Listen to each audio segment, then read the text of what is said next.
शुभ संध्या दोस्तों। आज की वीडियो में हम लोग यूपी टीजीटी की चयन परीक्षा जो है 2011 के सामाजिक विज्ञान के नागरिक शास्त्र यानी पॉलिटिकल साइंस को डिस्कस करेंगे।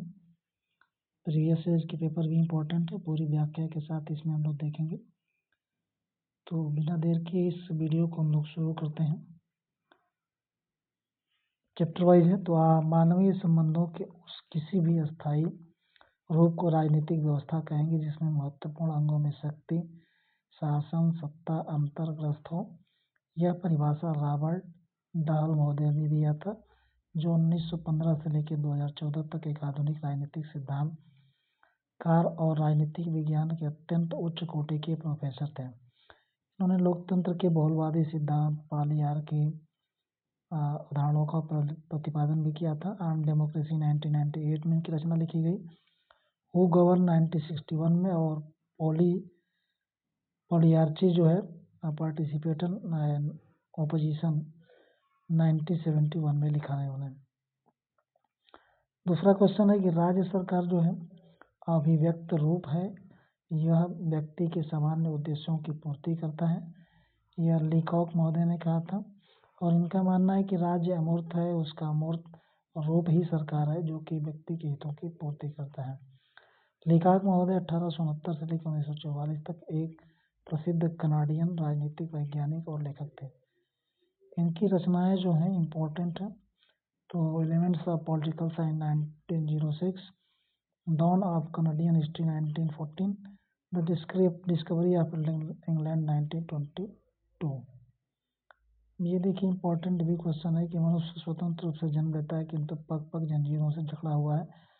रूसो महोदय का ये बहुत ही फैक्ट इम्पोर्टेंट का कोट है।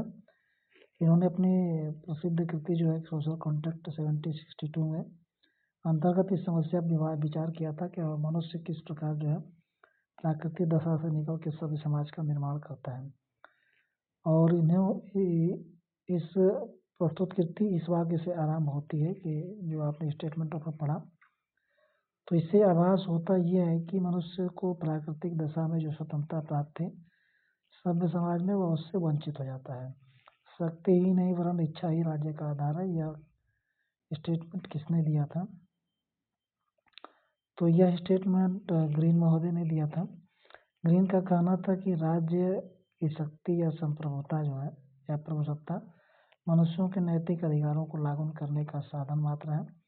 कोई भी कानून मनुष्यों को नैतिक नहीं बना सकता, क्योंकि नैतिकता ऐसी प्रेरणा पर आधारित है जिसकी स्वतंत्र रूप से इच्छा की गई है।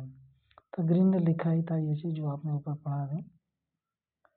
अब अगला क्वेश्चन जो है, रक्त संबंध से समाज बनता है और कालांतर में समाज से राज्य। ये मैकाइवर महोदय ने कहा था। राज्य की उत्पत्ति के ऐतिहासिक सिद्धांत का समर्थन इन्होंने किया था मैकाइवर ने, और उन्होंने ये स्टेटमेंट दिया था। ऐतिहासिक सिद्धांत जो है निम्नलिखित तत्वों के राज्य के विकास में सहायक माने जाते हैं: स्वजन समूह, संपत्ति, रीति रिवाज, शक्ति, नागरिकता। ये सब इम्पोर्टेंट है। राज्य पृथ्वी पर ईश्वी का अवतरण है। यह स्टेटमेंट जो है किसने दिया था? तो हेगल महोदय ने दिया था। हेगल आदर्शवादी परंपरा का एक अत्यंत महत्वपूर्ण दार्शनिक विचारक है। इसे उग्र आदर्शवाद का जनक भी माना जाता था। हेगल ने राज्य को समस्त कानूनी और नैतिक बंधनों से मुक्त कर दिया। राज्य को कानून और नैतिकता का नियंता माना था। हेगल का मानना था कि राज्य विश्वात्मा की बाह्य अभिव्यक्ति का सर्वोच्च रूप है। यह न तो कभी गलत हो सकता है और न ही गलत कर सकता है। इसके आदेशों का पालन ही व्यक्ति का कल्याण है। इसी संदर्भ में हेगल ने राज्य को पृथ्वी पर ईश्वर का अवतरण बताया था। आगे इसमें जो क्वेश्चन है, संप्रभुता नागरिकों तथा प्रजाजनों के ऊपर सर्वोच्च शक्ति है जिस पर कानून का कोई नियंत्रण न हो। यह कथन जॉन बोधा महोदय ने कहा था और बहुत इम्पोर्टेंट भी है स्टेप। इन्होंने अपनी पुस्तक जो है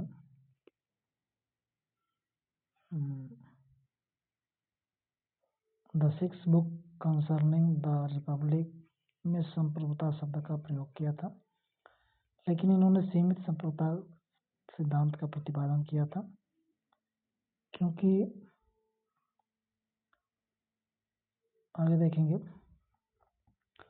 ये भी इम्पोर्टेंट स्टेटमेंट है। राज कानून संप्रभु की आज्ञा है, जॉन ऑस्टिन महोदय ने कहा था। और इनके अनुसार प्रभु सत्ताधारी वह व्यक्ति या व्यक्तियों का समूह है जिसकी आज्ञाओं को समाज के अधिकांश लोग स्वभावतः पालन करते हैं, परंतु वह स्वयं इस ढंग से किसी भी अन्य की आज्ञा नहीं मानता है। स्वतंत्रता अति शासन का विलोम है। स्वतंत्रता की यह परिभाषा सीले महोदय ने दिया था। सीले स्वतंत्रता को सही प्रकार के बंधनों का अभाव मानता है। सीले स्वतंत्रता के नकारात्मक स्वरूप को स्वीकार करता है और व्यक्ति को ही साध्य मानता है। नकारात्मक स्वतंत्रता के समर्थकों में F.A. बिहेयर, बर्लिन, नाजिक, फ्रीडमैन इत्यादि प्रमुख थे। आगे देखेंगे, स्वतंत्रता की समस्या का एकमात्र हल है वह है समानता में निहित है। पोलार्ड महोदय ने कहा था। स्वतंत्रता और समानता को पूरक मानने वाले विचारक में लास्की, ग्रीन, रूसो थे। यदि ग्रीन ने मनुष्य की आत्मचेतना के विकास के लिए स्वतंत्रता को अनिवार्य तथ्य माना, आरेस्टानी स्वतंत्रता और समानता को विरोधी न मानकर एक दूसरे की आवश्यक मानते हैं। पोलार्ड ने भी इनको पूरक माना है। लोकतंत्र जनता का जनता के लिए जनता द्वारा शासन है, बहुत ही इम्पोर्टेंट स्टेटमेंट अब्राहम लिंकन का है। अब्राहम लिंकन ने 1863 ईस्वी में डेविस वर्ग के भाषण में कहा था कि लोकतंत्र जनता का जनता के लिए और जनता द्वारा किए जाने वाला शासन है। डेविस वर्ग के भाषण में भी इम्पोर्टेंट याद करिएगा 1863 में। एक अन्य जगह लिंकन ने लोकतंत्र को दूसरे शब्द में परिभाषित किया था, सभी मनुष्यों को कुछ समय के लिए और कुछ मनुष्यों को सदैव के लिए मूर्ख बनाया जा सकता है। तो परंतु सभी मनुष्यों को सदैव के लिए मूर्ख नहीं बनाया जा सकता, ये पूरा बताया था उन्होंने। यह निश्चित है कि सरकार की उत्पत्ति बल प्रयोग के परिणाम स्वरूप तथा बल प्रयोग द्वारा होती है। स्पेंसर महोदय ने कहा था, राज्य दुर्गुणों की संतान है जिसपे अपने जन्मदाता के चिन्ह अंकित हैं। यह सत्य हो अथवा न हो, परंतु मनुष्य असमानता का पुतला है और उसकी कल्पना में पाप में की जाती है। परंतु यह निस्संदेह सत्य है कि सरकार की उत्पत्ति आक्रमण के कारण और आक्रमण के द्वारा हुई है। आगे देख लेंगे, इसमें बहुत सारी चीजें हैं। स्पेंसर आगे भी कहते हैं कि सरकार की उत्पत्ति बल के प्रयोग द्वारा हुई है। तो राजनीतिक चिंतन का आरंभ यूनानियों से होता है, ये बार्कर महोदय का स्टेटमेंट है। बहुत सारे स्टेटमेंट भी दिए हुए हैं। तो राजनीतिक ये वही बार्कर महोदय का ही है। अब आगे देखेंगे, स्टेटमेंट जो है, राज्य के अंतर्गत यदि राजा चोरी का पता लगवाने में असमर्थ रहता है तो उसके लिए वो पाप के समान है। ये मनु का विचार है। और इसके अलावा और जो स्टेटमेंट है राजा के संदर्भ में आचार्य मनु का, यदि राजा अपने कर्तव्य का पालन करने में असमर्थ है तो वह पाप का भागी होगा। वह कर के रूप में प्रजा के धन धान्य का छठा भाग वसूल करने का अधिकारी ही नहीं बल्कि पाप पुण्य के छठवें भाग का भी अधिकारी होगा। परमात्मा सत्य है और सत्य ही परमात्मा है, ये गांधी महोदय ने कहा था। सत्य ही ईश्वर है, गांधी जी के अनुसार सत्य सत शब्द से निकला है जिसका अस्तित्व का होना है। सत्य को ईश्वर या ब्रह्म कहने का कारण यह है कि सत्य वही जिसकी सत्ता होती है जो सदा टिका रहता है। ब्रह्म या परमात्मा की सत्ता तीनों कालों में बनी रहती है। गांधी जी ने अपने जीवन का घोष सत्य के साथ शोध करना चाहते थे, इसलिए उन्होंने अपनी पुस्तक का नाम माई एक्सपीरियंस विद ट्रूथ रखा। संविधान राज्य के कार्य नागरिकों के अधिकार निश्चित करता है, यह अरस्तु महोदय का कथन है। अरस्तु ने अपनी पुस्तक पालिटिया में अपने अरस्तु द्वारा प्रयुक्त जो शब्द था पालिटिया, जिसका अंग्रेजी रूपांतर कॉन्स्टिट्यूशन होता है। अरस्तु पालिटिया शब्द की व्याख्या बहुत ही व्यापक अर्थ में करता है। कहना है कि राज्य संविधान राज्य के पदों की वह व्यवस्था जिसमें वह निर्धारित किया जाता है कि राज्य का कैसा कार्य होना चाहिए, नागरिकों के लिए जैसे अधिकार होने चाहिए, राज्य का विशेष सर्वोच्च पद किसे मिले, यह संविधान द्वारा ही निश्चित होता है। लिखित अलिखित संविधान में भेद मात्रा का है, गुण का नहीं। ये गार्नर महोदय का स्टेटमेंट है। बहुत सारे स्टेटमेंट ही सब इसमें आते हैं। तो यूनेस्को ने राजनीतिक विज्ञान का क्षेत्र कब निर्धारित किया था? 1948 में। संयुक्त राष्ट्र संघ ने यूनेस्को के द्वारा जो है सितंबर 1948 में विश्व के प्रमुख राजनीति शास्त्रियों का सम्मेलन आयोजित किया था, जिसमें कई बातें रखी गई थी, जिसमें राजनीतिक विज्ञान को जो है अध्ययन विषय शामिल किया का निर्णय लिया। राजनीति के सिद्धांत, संस्थाएं, राजनीतिक दल, समूह, लोकमत, अंतर्राष्ट्रीय संबंध। राज्य का सबसे महत्वपूर्ण तत्व क्या है? तो ये संप्रभुता है। बिना संप्रभुता के आधुनिक समय में राज्य की संकल्पना के अंतर्गत राज्य के 4 तत्व माने जाते हैं: जनसंख्या, भूभाग, सरकार और संप्रभुता। संप्रभुता को राज्य का महत्वपूर्ण तत्व माना जाता है, क्योंकि यही तत्व राज्य को अन्य समुदायों से पृथक करता है। संप्रभुता शब्द का सर्वप्रथम प्रयोग जो है बौद्ध महोदय ने किया था। प्रभुसत्ता का अर्थ राज्य की ऐसी शक्ति से जिसके बल को अपने भूभाग में अपनी आज्ञाओं का पालन करा सके और बाहर के राज्यों के साथ इकाई के रूप में किसी तरह का लेन देन या मैत्री या लड़ाई कर सके। निम्नलिखित में से कौन सा विद्वान निश्चित भूभाग को राज्य का अनिवार्य तत्व नहीं मानता है? सीले महोदय मानते हैं, और सीले का मानना है कि भूभाग के बिना भी राज्य का अस्तित्व है। और गैटिन ने राज्य की परिभाषा राज्य के विज्ञान के रूप में दी है। गार्नर का महोदय कि राजनीति विज्ञान का आरंभ और अंत राज्य से होता है।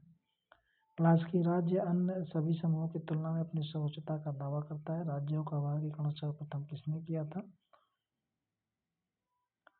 तो सर्वप्रथम अरस्तु ने किया था राज्यों का वर्गीकरण, और इन्होंने संख्या के आधार पर अर्थात प्रमुख शक्ति का प्रयोग कितने व्यक्तियों द्वारा किया जाता है, उद्देश्य के आधार पर अर्थात शासन करने वाले व्यक्तियों का उद्देश्य क्या है। अरस्तु ने अपने वर्गीकरण में पोलिटी को सर्वश्रेष्ठ शासन व्यवस्था में शामिल किया, जिसके लिए वर्तमान में प्रजातंत्र शब्द का प्रयोग किया जाता है।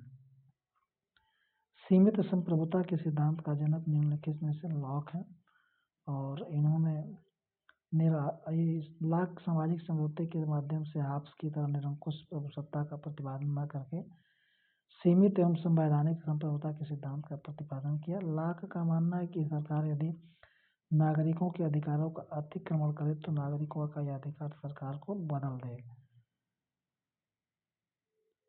प्रत्यक्ष लोकतंत्र वाला देश जो है ये स्विट्जरलैंड है, क्योंकि यहाँ जनता जो है प्रत्यक्ष और प्रशासनिक कार्यों में भाग लेती है, नीति निर्धारण का कार्य करती है, कानून बनाती है, प्रशासनिक अधिकारियों पर नियंत्रण रखती है। प्रत्यक्ष प्रजातंत्र में जनमत संग्रह, प्रत्याहन, आरंभक, लोकसभा इत्यादि उपकरणों का प्रयोग किया जाता है। जर्मनी में हिटलर किस प्रकार के शासन व्यवस्थापित किया था? तो तानाशाही में किया था। राज्य साधन है साथ देने, यह बात व्यक्तिवादी कहते हैं, और व्यक्तिवादी विचारधारा इस मान्यता पर आधारित है कि राज्य व्यक्ति के मामले में हस्तक्षेप का सिद्धांत का पालन करना चाहिए। व्यक्ति अपना हित स्वयं समझते हैं। व्यक्तिवादी राज्य को केवल साधन मानते हैं और व्यक्ति को साध्य मानते हैं। हर्बर्ट स्पेंसर महोदय ने तो यहाँ तक कह दिया है कि राज्य को गरीब व्यक्तियों की मदद नहीं करनी चाहिए। मानव विवेक में आस्था निम्नलिखित से किस विचारधारा में है? तो ये इसका उत्तर देखेंगे अभी। तो ये आपका है उदारवाद में। उदारवाद का जनक जॉन लॉक को माना जाता है। लॉक का मानना है कि व्यक्ति एक विकसित प्राणी है। जॉन लॉक ने प्राकृतिक अवस्था में 3 प्रकार के अधिकार बताए: जीवन का अधिकार, स्वतंत्रता का अधिकार, संपत्ति का अधिकार। लॉक के अनुसार मानव तो स्वभावतः शांतिमय और सद्भावना से युक्त प्राणी है। फांसीवाद का जन्म जो है इटली में हुआ था। इसकी स्थापना मुसोलिनी ने की थी, और यह जर्मनी की तरह तानाशाही शासन व्यवस्था पर आधारित था। राज्य ही सब कुछ है, राज्य के बाहर और राज्य के बिना कुछ भी नहीं, ये मुसोलिनी ने कहा था। मेरा कार्यक्रम कार्य है, बात नहीं मुसोलिनी। जिस प्रकार औरतों के लिए मातृत्व आवश्यक है, उसी प्रकार राज्य के लिए युद्ध, मुसोलिनी ने कहा था। अंतर्राष्ट्रीय का विरोध किसने किया था? तो फांसीवाद ने किया था इसका विरोध। सर्वाधिक कारवादी विचारधारा फांसीवाद या नाजीवाद मानव जीवन के प्रत्येक पहलू सामाजिक, आर्थिक, धार्मिक पर नियंत्रण का दावा करती है। इसमें व्यक्ति के अधिकार, स्वतंत्रता, विवेकशीलता का कोई मायने नहीं रखता है, और इसमें संपूर्ण अधिकार राज्य के होते हैं। फांसीवादी अंतर्राष्ट्रीयतावाद का घोर विरोधी है तथा राष्ट्रीयवाद का कट्टर समर्थक है। इस आधार पर राष्ट्रीय सर्वोच्चता है। यह अंतर्राष्ट्रीयतावाद को कायरों का मानसिक कल्प, मिथ्या प्रलाप मानता है। द्वंद्वात्मक भौतिकवाद का सिद्धांत ये वैज्ञानिक समाजवाद का है। और इस द्वंद्वात्मक पद्धति का प्रतिपादन हेगल ने किया था। वैज्ञानिक समाजवाद के जनक कार्ल मार्क्स थे, ने द्वंद्वात्मक पद्धति को हेगल से ग्रहण किया था, किंतु हेगल ने जहाँ विचार की केंद्रीय स्थान दिया वहीं मार्क्स ने अपने चिंतन में पदार्थ को केंद्रीय स्थान दिया। इस पद्धति के माध्यम से राज्य की पदार्थवाद भौतिकवादी व्याख्या प्रस्तुत किया गया। अपने सिद्धांत को द्वंद्वात्मक पद्धति का नाम दिया। राजनीतिक विज्ञान को स्वतंत्र विज्ञान का रूप देने में से निम्नलिखित किस विचारक ने दिया था? तो अरस्तू ने दिया था, और इन्हीं को राजनीतिक विज्ञान का जनक भी माना जाता है, क्योंकि अरस्तू ने इस महान ऐतिहासिक कार्य से पहले राजनीतिक विज्ञान का अध्ययन नीति शास्त्र के अंतर्गत किया था, किंतु अरस्तू ने अपने भागीरथ प्रयास में राजनीति शास्त्र को नीति शास्त्र से पृथक कर एक स्वायत्त विषय का रूप प्रदान किया था। अरस्तू ने राजनीतिक विज्ञान को सर्वोच्च साइंस यानी मास्टर साइंस की संज्ञा थी। समान इच्छा का सिद्धांत किसने प्रतिपादित किया था? रूसो ने। और इसके अनुसार सामान्य इच्छा की निम्नलिखित विशेषताएं पूर्णता, अविभाज्यता, सार्वभौमिकता, अधेयता, पूर्ण प्रभुत्व संपन्न, अस्थायित्व, ये सब चीजें हैं। अधिकतम व्यक्तियों का अधिकतम सुख के सिद्धांत का प्रतिपादन बेंथम महोदय ने किया था। अधिकतम व्यक्तियों के अधिकतम सुख का सिद्धांत बेंथम ने किया था, और बेंथम के उपयोगितावाद का आधारभूत का सिद्धांत है, जिसका अभिप्राय राज्य को केवल वही कार्य करना चाहिए जिसमें अधिकतम व्यक्तियों को अधिकतम सुख की प्राप्ति हो। बेंथम ने नैतिकता की परंपरा धारणा खंडन कर सुखवाद के सिद्धांत का प्रतिपादन किया। अतिरिक्त मूल्य के सिद्धांत का प्रतिपादन किसने किया था? कार्ल मार्क्स ने किया था। अतिरिक्त मूल्य का सिद्धांत कार्ल मार्क्स ने प्रतिपादित किया। इस सिद्धांत के अंतर्गत मार्क्स ने यह बताया कि किसी भी वस्तु के उत्पादन में लगा कुल खर्च बाजार में जितने दामों पर बेचा जाता है, इन दोनों के बीच का अंतर ही आंतरिक मूल्य है, जिसे पूंजीपतियों द्वारा रख लिया जाता है। मार्क्स का कहना है कि मूल्य मजदूर के श्रम का फल है, उसे मजदूरों को देना चाहिए। मार्क्स के अन्य सिद्धांत है वर्ग संघर्ष का सिद्धांत, इतिहास की भौतिकवादी व्याख्या, द्वंद्वात्मक भौतिकवाद इत्यादि। प्राण रक्षा के सिद्धांत का प्रतिपादक मनु थे, और इन्होंने कहा था कि राजा को देवत्व की स्थिति प्रदान करते हैं। उनका मानना है कि राजा कभी भी गलती नहीं कर सकता, इसलिए मनु राजा के वध या उसके प्रति विद्रोह की आज्ञा नहीं देते हैं। मनु कहते हैं कि राजा विष्णु है, राजा का अपमान, उसके प्रति विद्रोह या राजा का वध सबसे भयंकर अपराध है, जिसका प्रतिमृत्युदंड के द्वारा होना चाहिए। इस तरह मनु ने राजा के प्राण के रक्षा के लिए सिद्धांत का प्रतिपादन किया था, प्राण रक्षक। साम्राज्यवाद पूंजीवाद, पूंजी का अंतिम चरण है, ये लेनिन ने कहा था।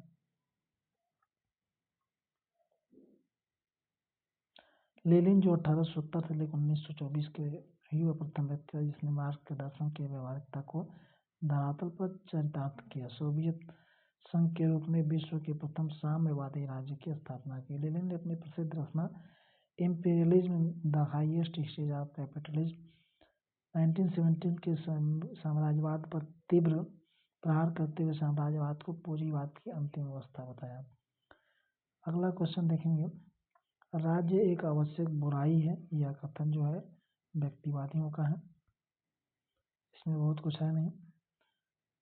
और हर्बर्ट स्पेंसर को वैज्ञानिक व्यक्तिवाद का जनक माना जाता है, जबकि ग्राहम बारास को आधुनिक व्यक्तिवाद का जनक माना जाता है। वैज्ञानिक व्यक्तिवाद का जनक जो है यहाँ पे कार्ल मार्क्स को माना जाता है। वैज्ञानिक समाजवाद, और वहाँ पे व्यक्तिवाद था। तो अभी हम लोग देखेंगे कि वैज्ञानिक समाजवाद के ये कार्ल मार्क्स पढ़ते थे। वैज्ञानिक समाजवाद शब्द का प्रयोग नहीं किया था कभी, किंतु उन्होंने यूटोपियन समाजवाद की आलोचना की थी। कर्टलेक एंगल्स ने कार्ल मार्क्स द्वारा प्रतिपादित सामाजिक, आर्थिक, राजनैतिक सिद्धांत को वैज्ञानिक समाजवाद का नाम दिया था। सप्तांग सिद्धांत का प्रतिपादक मनु थे।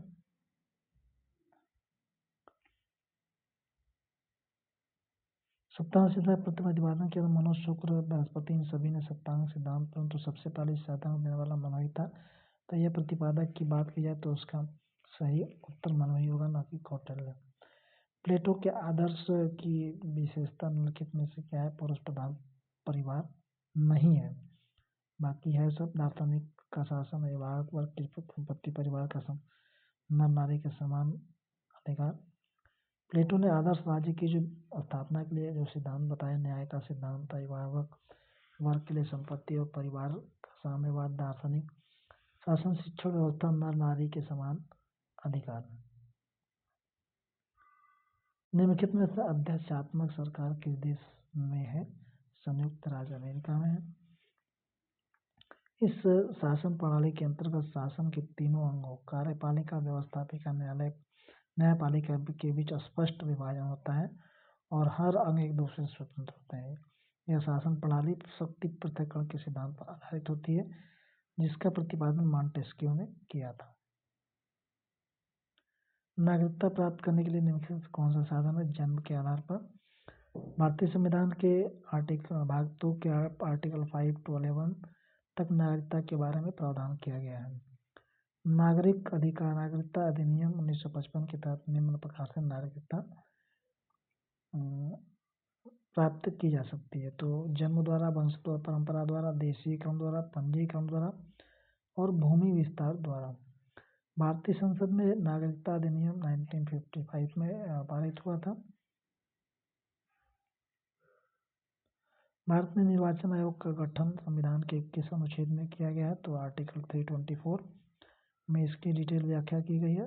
भाग 15 में 324 से लेकर 329 तक निर्वाचन आयोग के बारे में प्रावधान किया गया है और इसके गठन के बारे में इसकी बात की गई है, जिसमें कहा गया कि निर्वाचन आयोग मुख्य निर्वाचन आयोग और उतने ही अन्य निर्वाचन आयुक्तों से मिलकर बनेगा, जितने राष्ट्रपति समय पर नियुक्त करेंगे। निर्वाचन आयोग का सर्व प्रमुख कार्य संसद, राज्य विधानमंडल, राष्ट्रपति, उपराष्ट्रपति के निर्वाचनों का आरक्षण, निरीक्षण और नियंत्रण करना है। भारत के किस संविधान संशोधन में संविधान की प्रस्तावना में राष्ट्रीय एकता के साथ अखंडता शब्द जोड़ा गया? 42वें संविधान संशोधन के द्वारा 1976 के द्वारा 3 शब्द समाजवादी, पंथ निरपेक्ष, अखंडता शब्द जोड़े गए थे। जबकि 44वें संविधान संशोधन 1978 द्वारा संपत्ति के मूल अधिकार को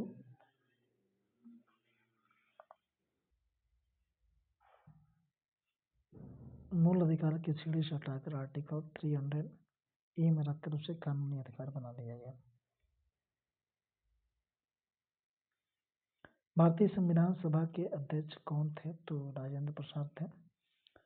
पहली बैठक 9 दिसंबर 1946 को हुई थी, जिसमें सभा के सबसे बुजुर्ग सदस्य डॉक्टर सच्चिदानंद सिन्हा को सभा का अस्थायी अध्यक्ष बनाया गया। बाद में 11 दिसंबर 1946 को राजेंद्र प्रसाद को संविधान सभा का अस्थायी अध्यक्ष बना दिया गया। सभा की अंतिम बैठक 24 जनवरी 1950 को हुई और उसी दिन राजेंद्र प्रसाद को भारत का प्रथम राष्ट्रपति बनाया गया। भारतीय संविधान की प्रस्तावना में समाजवाद, धर्मनिरपेक्ष शब्द को जोड़ा गया। 42वें संविधान संशोधन 1976 के द्वारा न्यायिक पुनरावलोकन का सिद्धांत ये यूएसए के संविधान से ग्रहण किया गया। यद्यपि भारतीय संविधान के 137 के अंतर्गत भी सर्वोच्च न्यायालय को इस निर्णय और आदेशों को पुनर्विलोकन करने का अधिकार है। इसके अतिरिक्त भी संविधान में कई ऐसे अनुच्छेद हैं जो सर्वोच्च न्यायालय को कानूनों की समीक्षा करने का अधिकार देते हैं। प्रदत्त विधान किया जाता है कार्यपालिका द्वारा। उच्चस्थ अधिकारियों द्वारा अधीनस्थ अधिकारियों की सीमाओं में कार्य करने हेतु अधिकार प्रदान किए जाते हैं। दूसरे शब्दों में देखा जाए तो प्रत्यायोजन एक प्रक्रिया जिसमें कार्यभार को कम करने के लिए अन्य व्यक्तियों को अपने कार्य का कुछ भाग आवश्यक अधिकार सहित सौंपना प्रत्यायोजन कहलाता है। द्विसदनात्मक व्यवस्था वाला देश भारत है।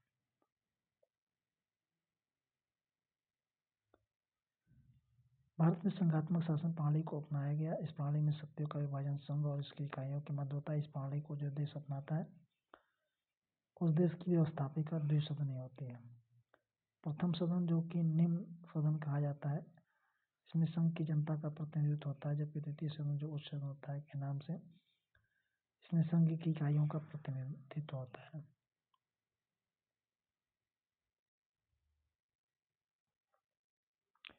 भारत की कौन सी विधि राज्यसभा के चुनाव में प्रयुक्त होती है? तो अप्रत्यक्ष विधि होती है। प्रत्यक्ष और अप्रत्यक्ष 2 चुनाव होते हैं हमारे यहाँ। तो प्रत्यक्ष चुनाव जहाँ पे लोकसभा, विधानसभा, जबकि अप्रत्यक्ष चुनाव जनता द्वारा चुने हुए प्रतिनिधि जनता मतदाता के रूप में होते हैं, इस पर जनता की प्रत्यक्ष भागीदारी नहीं होगी। जैसे राज्यसभा का निर्वाचन, राज्य विधान परिषद, राष्ट्रपति उपराष्ट्रपति का निर्वाचन, सब बी विकल्प सही होगा। निम्नलिखित में से संघीय शासन की क्या विशेषता है? तो केंद्र और राज्य के केंद्र तथा इकाई के बीच शक्तियों का विभाजन। संघात्मक शासन की प्रमुख विशेषताएं: लिखित कठोर संविधान, स्वतंत्र न्यायपालिका, संविधान की सर्वोच्चता, संघीयता, शक्तियों का विभाजन, व्यवस्थापिका के उच्च सदन, राज्यों का समान प्रतिनिधित्व। यूएसए, भारत, दक्षिण अफ्रीका, स्विट्जरलैंड, ऑस्ट्रेलिया इत्यादि संघात्मक शासन वाले राज्य में है। भारत में कौन सी प्रणाली है? तो ये एक संघात्मक होते हुए एकात्मक है। भारतीय शासन व्यवस्था संघात्मक होते हुए एकात्मक है। भारतीय शासन व्यवस्था संघात्मक व्यवस्था की अधिकतम विशेषताओं को पूरा करता है, लेकिन कुछ प्रावधान ऐसे हैं जो भारतीय को एकात्मक बनाते हैं, जैसे एकाधिकार नागरिकता, एकाधिकार न्यायपालिका, शक्तियों के विभाजन के संबंध में केंद्र की सर्वोच्चता, वरिष्ठ शक्ति केंद्र, व्यवस्थापिका के 5 उच्च सदन, राज्यों का असमान प्रतिनिधित्व, आपातकालीन शक्तियाँ। The treatise on the government पुस्तक के लेखक लॉक हैं। 1619 में ये पुस्तक लिखा था उन्होंने, और राज्य के दैविक अधिकारों के बारे के सिद्धांत का खंडन भी किया था इन्होंने। लॉक को उदारवाद का जनक भी जाना जाता है। सोशल कॉन्ट्रैक्ट पुस्तक रूसो की है। सोशल कॉन्ट्रैक्ट पुस्तक 1762 लेखक रूसो है। Discourse on the science and arts 1750, discourse on the origin and foundation of inequality 1755, Emile confessions, dialogues और रिवेरीज इत्यादि हैं। रिपब्लिक पुस्तक जो है ये प्लेटो की है। इसका वैकल्पिक शीर्षक न्याय मीमांसा है, कंसर्निंग जस्टिस। इसका मुख्य विवेच्य विषय न्याय सिद्धांत है। रूसो ने इस पुस्तक को शिक्षाशास्त्र का महत्वपूर्ण ग्रंथ बताया था। Political science and government Garner की कृति है। पॉलिटिकल अर्थों की कृति है। सोशल कॉन्ट्रैक्ट और रूसो की कृति है। विधि शास्त्र पर व्याख्यान, ये जॉन ऑस्टिन की पुस्तक है, और इसी पुस्तक के माध्यम से कानूनी संप्रभुता का सिद्धांत दिया था उन्होंने। ऑस्टिन प्रभुता सिद्धांत को निम्नलिखित विशेषताएं: विभाज्यता, पूर्णता, सार्वभौमिकता, अद्यता, स्थायित्व। ए ग्रामर ऑफ पॉलिटिक्स के लेखक लॉस्की हैं। लॉस्की की और भी पुस्तकें हैं, जैसे grammar of politicals 1925, authority of the modern state, liberty in modern state, state in theory and practice, introduction of politics, American presidency, American democracy, ये डेमोक्रेसी इन क्राइसिस 1933। तो ये बहुत सारी पुस्तकें हैं। इस लॉस्की महोदय की पॉलिटिक्स नामक पुस्तक की रचना अरस्तु ने की थी। इसमें 8 भागों में बांटा गया था। अरस्तु के प्रमुख राजनीतिक विचार राज्य संबंधी विचार, नागरिकता संबंधी विचार, न्याय संबंधी, संविधानों का वर्गीकरण, क्रांति संबंधी, दासता संबंधी विचार थे। इनको राजनीतिक विज्ञान का भी जनक माना जाता है। अरस्तु को संविधानवाद का जनक माना जाता है। पॉलिटिक्स आइडियल्स पुस्तक जो है C.D. बर्न्स की है, और इसके दूसरे इस नाम से 2 पुस्तक है। एक के लेखक C.D. बर्न्स है, जबकि दूसरे के लेखक बर्ट्रैंड रसेल हैं।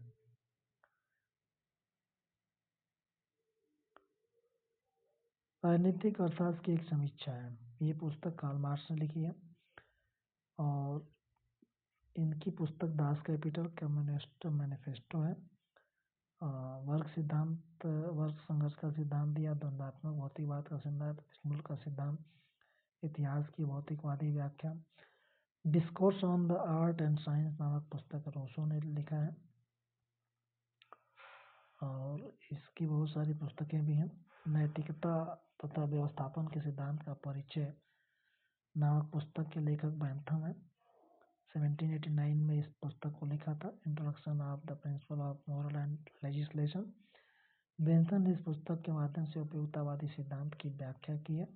इनकी और रचनाएं जो हैं, fragment of government, principle of international law, manual of political economy. Mahatma Gandhi ने सविनय अवज्ञा आंदोलन किस प्रकार आरंभ किया था? नमक कानून तोड़ करके 12 मार्च 1930 से लेकर के 224 मील चले थे 24 दिनों तक। 6 अप्रैल 1930 को दांडी पहुंचकर नमक कानून इन्होंने तोड़ा था।